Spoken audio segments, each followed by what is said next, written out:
The Tao of Self-Confidence, episode 285. Welcome to the Tao of Self-Confidence, where I share stories of amazing women who have discovered their inner journey to self-confidence. Visit our website at thetaoofselfconfidence.com. Your inner journey to self-confidence awaits. Well, hello friend. Welcome to the Tao of Self-Confidence, where I share stories of amazing women who have discovered their inner journey to self-confidence. I'm your host today, Sheena Yap Chan, and today I have an amazing lady on the show today. She's an author and also a humanitarian. And, I'm just really excited to have her on today to share her story and tips on self-confidence. So without further ado, I'm going to introduce you to Julia Legian. Julia, how are you today? Maybe you can fill in a little bit more about yourself to our listeners. Yeah, sure. I'm good. Thank you. Thank you so much for inviting me on your show. It's a great pleasure.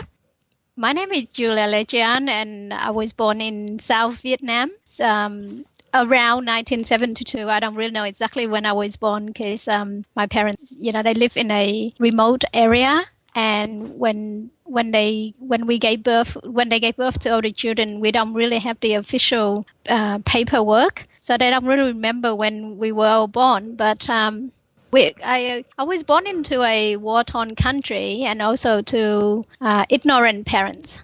My parents, they didn't really want me because I was born as a woman. So my whole life I've been struggle a lot just to find who I am and to learn to accept the person that I am because, throughout my whole entire life, I was been made to be ashamed of the person that who I am. And, it's kind of like you feel like you don't want to be a woman because there's so much baggage. And also nobody really wants you. I mean, this in my case, it's not, it doesn't apply to a lot of women out there. Yeah. Thanks for sharing that. And, I think a lot of women feel that way too, especially in Asian countries like in China and India, they still feel like that, women feel like they're not worthy, especially in China when they had the one child policy. It's like if they had a daughter, it was like such a disappointment. And it's like, they try to kill all these daughters because they want to have a son to carry the name. Yep. And it's such a sad thing to do. And then this is how women feel. They feel like, they're not worthy when really they are. Like, I love being a woman. It's the greatest thing in the world. And I'm really grateful for it. Yeah. But I just hope a lot more women can feel that way too. And, Yeah. Julia, what was your favorite self-confidence quote? It's actually this quote comes from one of my favorite poets, and his name is Ernest William Henley. And in that he said, "I am the master of my fate and the captain of my soul." Yeah, that's my favorite quote. Thanks for sharing that. And I like that you mentioned that because a lot of people feel like, their life is dictated by someone else, not realizing that they can choose to live life on their own terms when they realize it. So, that's a great quote that you mentioned. And in your own words, how would you define self-confidence? Well, self-confidence, this is something that, it's kind of like, it's very weird for me because when I was born, I was actually raised by my grandmother at a very young age because my parents didn't really want me.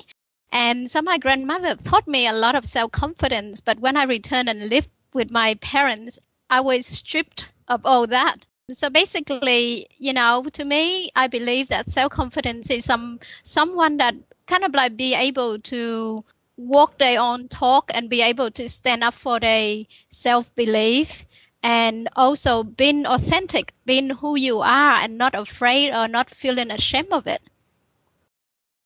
That's a great definition. And it's crazy how, how your self-confidence can change in environments. I always believe surrounding yourself, with the right people is so important. Like your grandmother was there to be your cheerleader, and then your parents was like the total opposite.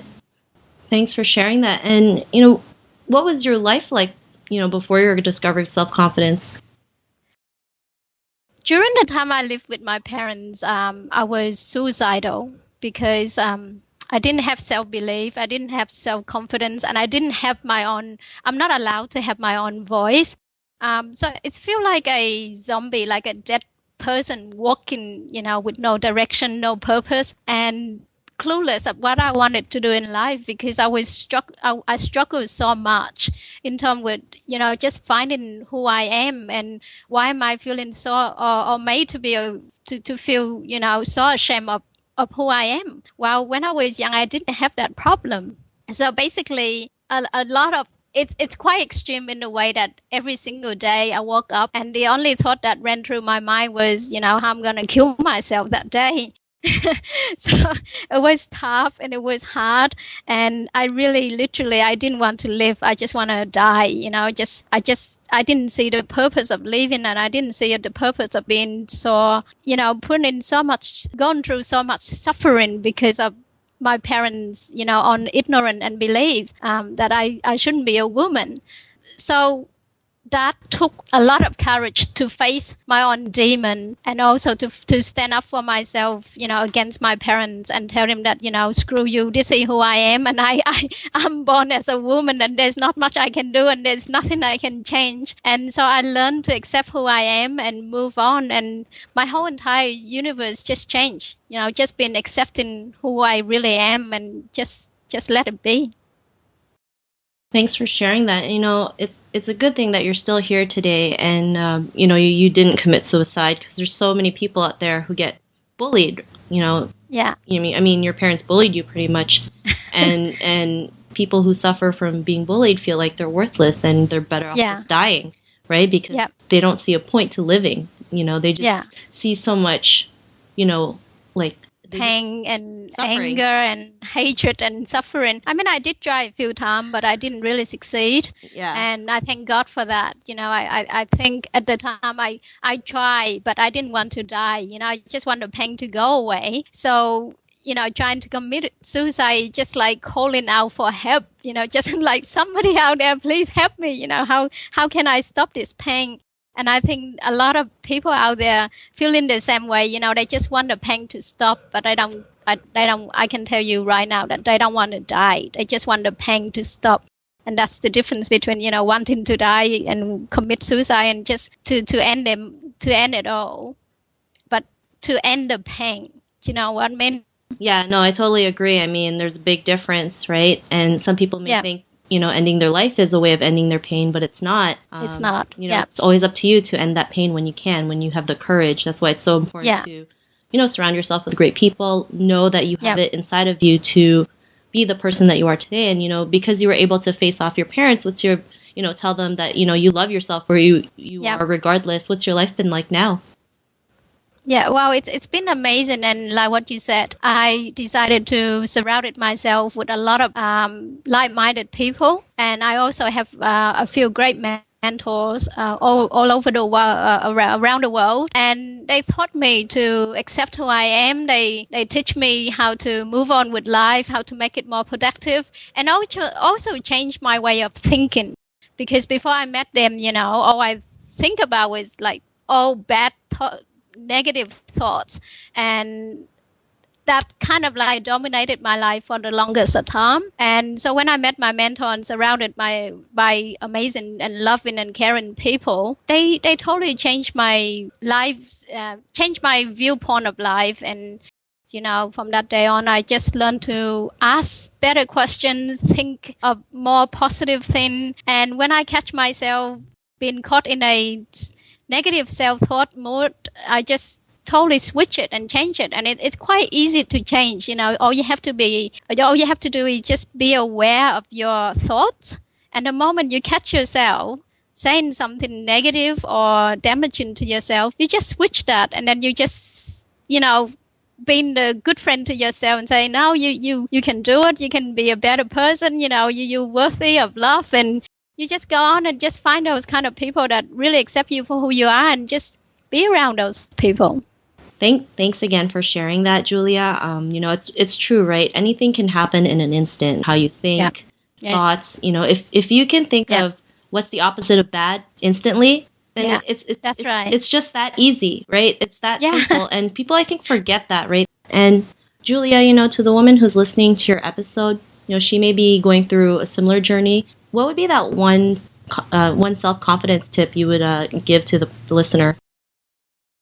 I want to say to all the women around the world and especially the one that's struggling right now. I just want to say that you are worthy and you are a fighter, because, the moment if you just keep on going and you keep on remind yourself that you are worthy of love and you can change, because everything is within you and you have the power to change it instantly. But you have to make that decision that you no longer be a victim, and from this day on, you're going to take your life back and you're going to be the boss of your own life. And then you will make that change, that positive change.